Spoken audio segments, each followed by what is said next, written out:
One of the difficult things to deal with is when parents are actually splitting apart, or they have actually split apart. The danger is if they're still fighting each other and going against each other, it's really the man that's in the weakest position on that. They're the ones who lose out most of the time. For one thing, the women instigate most of the divorces or separations. Some research from America, where they tend to be a wee bit more honest about these things, it's said that 80% of the divorces were initiated by the woman.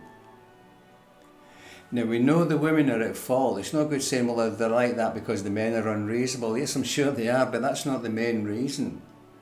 We know that because when we look at lesbian relationships, they break apart at twice the rate as heterosexual relationships.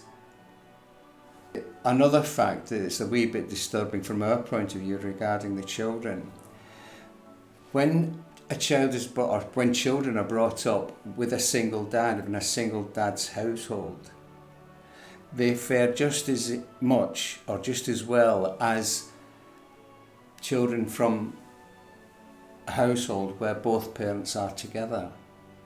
There's not a great deal of difference.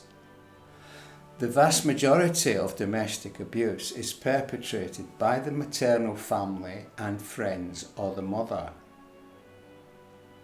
The chances of a natural biological father harming the children are extremely rare, extremely remote chance of that happening.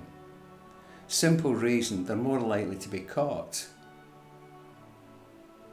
And there's another reason, is because it just goes against every instinct that people have to harm the children. The big mistake that everybody believes is that men are naturally paedophiles. Well, that's not true. When they report that a dad did something, or a dad did this or a dad did that against the child, the chances are it was actually the mother's boyfriend who told the children to call them dad. That was certainly the case with little baby Peter, and it was certainly the case with little Daniel Pilker, and a lot of other cases where it's actually the mother's boyfriend who perpetrated these crimes, not the dad.